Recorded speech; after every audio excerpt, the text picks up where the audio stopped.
मला असं वाटतं की महाराष्ट्रातली सगळ्यात मोठी जर कुठली जत्रा असेल तर ती अंगणेवाडीची जत्रा असते आणि अंगणेवाडीच्या देवीवर महाराष्ट्रातल्या प्रत्येक माणसाचा प्रचंड विश्वास आहे।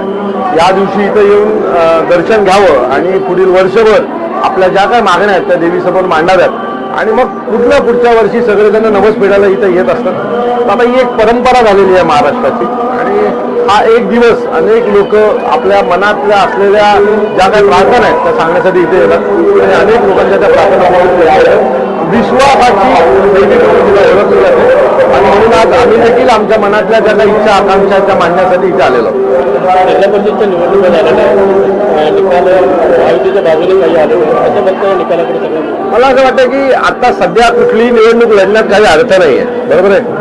भारतीय जनता पक्षाने अतिशय हुशारीने विरोधक संपवलेले शिवसेनेचे 2 तुकडे केले, भारतीय जनता राष्ट्रवादीचे 2 तुकडे केले, त्यांना डिवाइड केलं आणि डिवाइड अँड रूल जो इंग्रजांचा रूल होता त्याचा वापर करून सगळीकडे विजय मिळवले जात आहेत। ईव्हीएमचा वापर केला जात आहे, पैशाचा वापर केला जात आहे।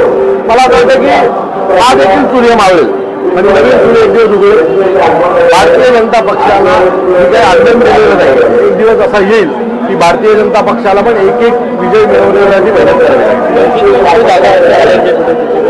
लातूर बितूरच्या मनसेचे अनेक जिल्हा परिषद सदस्य निवडून आलेले आहेत आणि नजीकच्या काळामध्ये महाराष्ट्र आईकडे तीच प्रार्थना केली की आमच्या पक्षाला पण भराडी दे, तोही भराडी देवी आमच्या पक्षालाही भराडी देवी, आम्हाला भराडी आईकडे